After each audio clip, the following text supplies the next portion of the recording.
The decision follows a series of deliberations by lawmakers aimed at resolving disagreements over key provisions in the proposed legislation.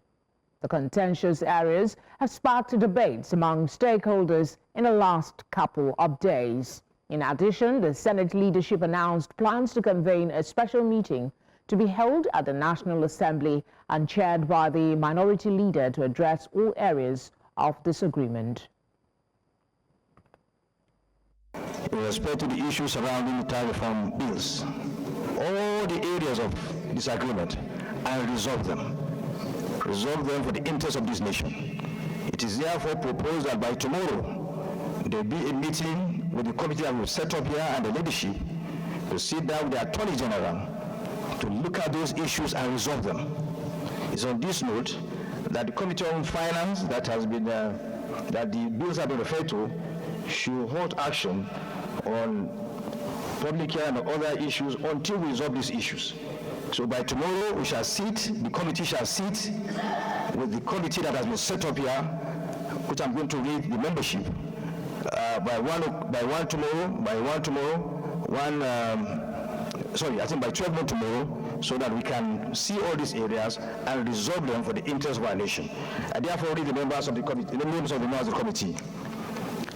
Number one, Senator Abba Moro, the minority leader, the chairman. Senator Mohammed Tair Mongono, representing Northeast.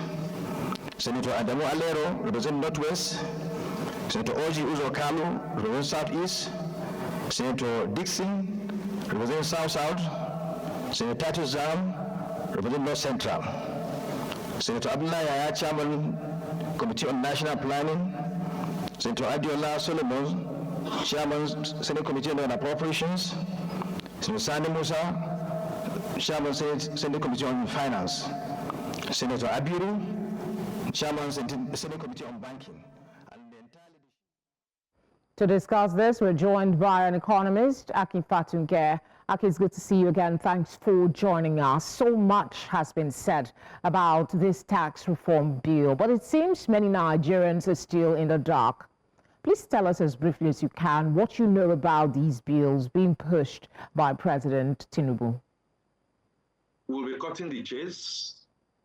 What I know will be my expected outcomes and what I see. One of the most audacious, one of the most focused bills, piece of constitutional amendment to fiscal and journey since 1960.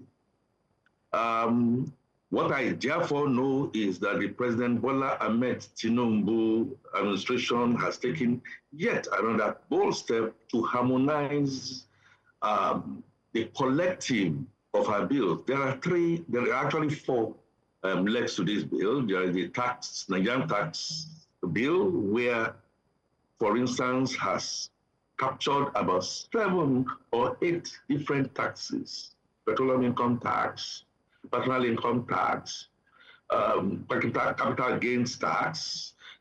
You also have taxes, some excise duties, and the almighty VAT, which I guess is being the contentious issues, either because we have decided not to try and interrogate to understand to full extent.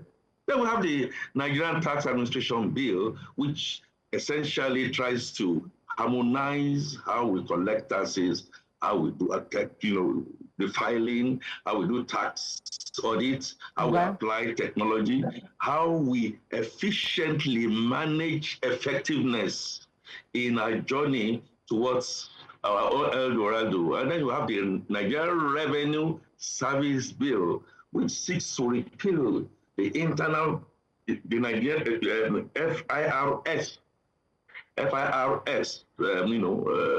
legislation that we have to allow the FIRS and the other agencies to focus on their core responsibilities rather than collecting revenue. In the last, looking at it, over 60 60 agencies of government have been collecting revenues, and these revenues range from bicycle to motorcycle to cycle before cycle. Okay. Taxes that do not bring what you can describe as a quantum onto the table. And unfortunately, you have the okay. I'm just going to interject in the interest of time because you know right. you seem to really appreciate the idea behind this bill and what it tends to seem it will achieve. But there has been a real strong resistance from northern senators and some Arewa groups towards the reforms. And one of the most important things that keep coming up, based on so much explanation, is that it will impoverish the North majorly. What is your take about these fears? Are they founded? My fears is that they are perceptions and they are not realities. They have been simulated scientifically to tell you that my brothers and sisters in the northern part of the country are going to benefit more.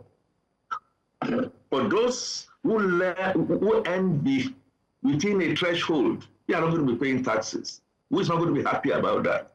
But for those who have been doing tax exemption and avoidance, who are the nobles rich, the people who ride the private jets and what have you, they will pay more taxes. That is how progressive taxation is supposed to be. Now, there's also a contention that because Lagos State, for instance, is much more industrialized than others, why can't we begin to look at it from developmental angle and be looking at derivation? If there is any state that should be cavilling this to be Lagos State. But Lagos State says, hey, wait a minute, yeah? Can we be looking at derivation? Because whatever it is that is consumed in Lagos or produced in Lagos is not necessarily consumed in Lagos, it's consumed elsewhere. Please, let's shift it out there. Apart from the fact that state governments and local governments are now going to be agents of production and not consumption. Liberal economists look at it and say, state must provide everything. It's been shown that it will not get us anywhere. So these are perceptions. I must also therefore say, be careful in communication here. I am not saying we, somebody else knows better than the others. If there are fears, those fears can be tackled through dialogue. An example is that because Lagos is looking at industrialization, it's taking 60%. The tax authorities are already looking at it. We are looking at it. We can reduce this, do a management of change, and do something from 60 to about 40 to 20. Is that not something that we should be clapping for? And then finally, it is on record that there are aspects of this tax that if you are producing and your import content is up to a quantum, you're not going to pay tax. What does that tell you? It's an incentive for you to produce, get yourself down, and then make sure that you can increase the prosperity of your people. I mean, we have slow economic growth. We have real big poverty. Is anybody looking at that and saying we don't have it? About 1.3 million people are multidimensionally poor. And this tax reforms aims to go out there, make sure that we report better, we manage better, we spend better, we budget better, also for the. But Aki, you seem to the North. It's more beneficial for them. So why all these hesitation? And do you really? This is most likely a political question. Expect that this closed door meeting that the Senate has called will impute any change of importance to the bill to maybe placate those who are aggrieved? Consensus is the name of the game. Felicity. Don't forget, once upon a time, and then maybe you will understand this.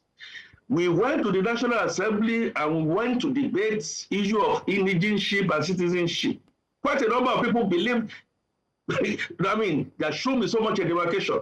But a section of the country felt otherwise.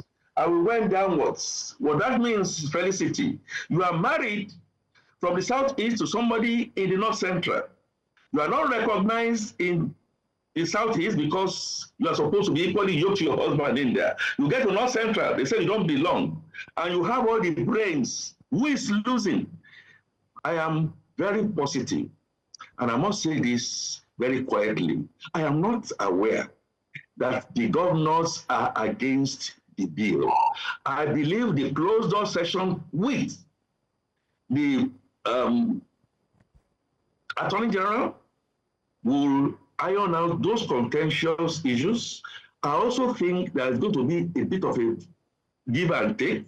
Nigeria must not miss this opportunity. We should not miss this opportunity. And I'm very sure that my brilliant, extremely brilliant people from the north will see the situation as a net gain for them and development for Nigeria in the final analysis. Aki, as always, thank you for the insights. You're welcome. Thanks for having me, Felicity. Always a pleasure to speak with you.